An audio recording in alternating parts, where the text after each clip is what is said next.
Does coffee destroy your liver or boost its health? Studies show regular coffee drinkers have up to a 70% lower risk of liver disease. However, it's not all good news. In this video, we'll explore both the benefits and downsides and how to mitigate the risks. But first, some history. Picture this, high in the ancient Ethiopian mountains.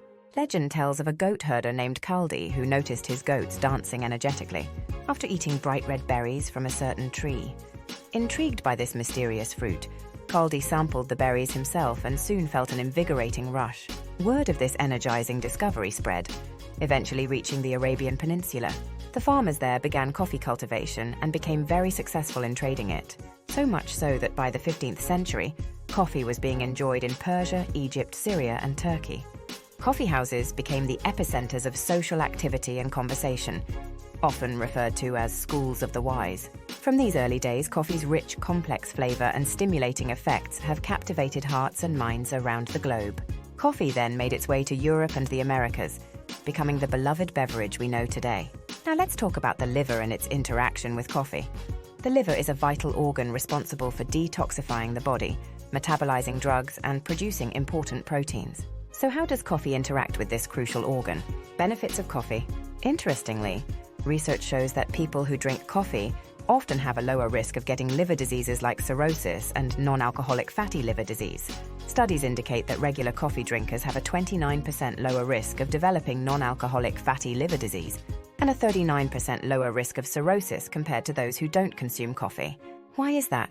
Well, coffee is loaded with antioxidants like chlorogenic acid and caffeine. Think of these antioxidants as tiny bodyguards for your liver. They fight off harmful molecules called free radicals that can cause stress and damage to your liver cells. By reducing this stress, these antioxidants help keep your liver cells healthy and inflammation-free, which is super important for preventing liver diseases. But that's not all. Drinking coffee may also lower your risk of liver cancer. A study published in Gastroenterology in 2017 found that coffee drinkers had a 40% lower risk of liver cancer compared to non-coffee drinkers. Compounds in coffee like cafeistol and kaweol have been shown to have anti-cancer properties, protecting your liver cells from turning cancerous. Here's another cool fact. Regular coffee drinkers often have healthier liver enzyme levels. According to a 2016 study in the Journal of Hepatology, coffee drinkers had significantly better liver enzyme profiles, with up to 50% lower levels of abnormal liver enzymes. This indicates good liver function and less inflammation. This means their livers are functioning well and not inflamed. So having a moderate amount of coffee each day can actually support your liver's health and keep it working properly. But coffee's benefits don't stop at liver health. Do you know how coffee boosts your mental sharpness through caffeine? It's by blocking adenosine. Caffeine increases the release of other neurotransmitters like dopamine and norepinephrine, which help improve mood, energy, and cognitive function. In addition, coffee speeds up your metabolism. It does this through the caffeine stimulating your central nervous system, which sends signals to your fat cells to break down fat. This process releases fatty acids into the bloodstream, which your body then uses as fuel, increasing your overall energy expenditure. Studies have shown that caffeine can boost your metabolic rate by 3 to 11% depending on the dose. That's why many people include coffee in their diet when they're trying to lose weight or boost their metabolism. And there's more. Coffee can even help regulate blood sugar levels, especially when combined with healthy fats like MCT oil or butter to make bulletproof coffee. Why does this combination work so well? The healthy fats slow down the absorption of caffeine, providing a steadier release of energy without the spikes and crashes associated with regular coffee. This not only helps maintain stable blood sugar levels, but also keeps you feeling full and satisfied for longer. There's even evidence that coffee can lower your risk of developing neurological diseases like Parkinson's and Alzheimer's. Studies suggest that the antioxidants in coffee, along with its anti-inflammatory properties, help protect the brain from damage and support overall brain health. Why is this important? Because inflammation and oxidative stress are key contributors to the development of these diseases. By reducing these factors, coffee can help protect your brain as you age. But what about the potential downsides of coffee? While moderate coffee consumption is generally safe, drinking too much can lead to various health issues, including stress on your liver. When you're chugging coffee all day, especially if you're also consuming other sources of caffeine like energy drinks, you might be overloading your system. This happens because too much caffeine can put extra stress on your liver, because it has to work harder to metabolize the caffeine. This overload can lead to liver stress, making it harder for your liver to perform its other crucial functions like detoxification and metabolizing medications. To avoid this, try sticking to moderate coffee consumption, ideally 3 to 4 cups a day or less if you're sensitive to caffeine. Additionally, drink plenty of water throughout the day to support liver function and help flush out toxins. Another important consideration is how coffee interacts with medications. Coffee can change how your liver processes certain medications. Why? Because caffeine influences the enzymes in your liver responsible for metabolizing drugs. This interaction can either speed up or slow down the metabolism of these medications, affecting their effectiveness and potentially making them toxic. If you're on any medications, it's a good idea to talk to your doctor about your coffee consumption. Quick favor from us. Please share this video with your loved ones, as we all deserve to feel our best. Now let's talk about the adrenal glands.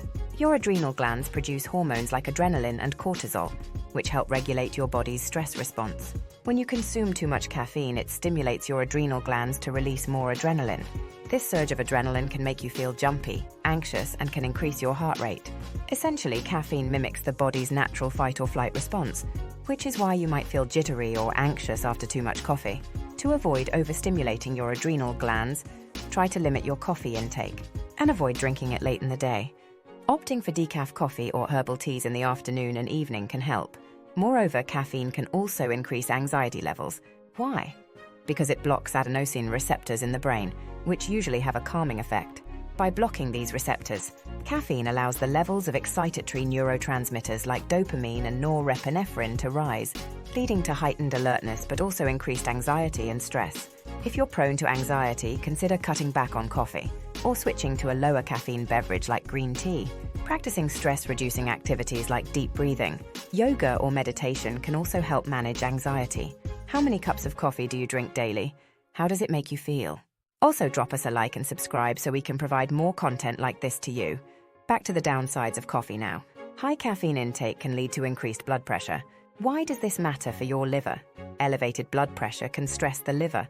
Monitoring your blood pressure regularly if you consume a lot of caffeine is important. Incorporating heart-healthy habits into your routine, such as regular exercise, a healthy diet, and reducing sodium intake can also be beneficial. So, while coffee can have many benefits, consume it in moderation and be aware of how it affects your body. If you notice any negative side effects, consider reducing your intake or consulting a healthcare professional. How should you drink your coffee?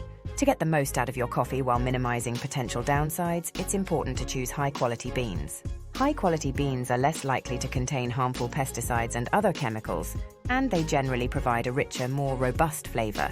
Opting for organic or single-origin coffee can ensure that you're getting a purer product. Skip the sugary creamers and opt for healthier alternatives, like cow's milk, almond and coconut milk, or even a splash of heavy cream. That's because sugary creamers can spike your blood sugar levels, which counteracts some of the metabolic benefits of coffee. Healthier alternatives help you enjoy your coffee without the extra sugar rush. Lastly, pay attention to how you feel after drinking coffee. If you notice adverse effects like jitteriness, increased heart rate, or digestive issues, it might be time to adjust your intake. Try reducing the amount you drink or switching to a lower caffeine option like green tea, and you'll need to watch the next video on boosting energy naturally. It's linked here, or it will be in a few days.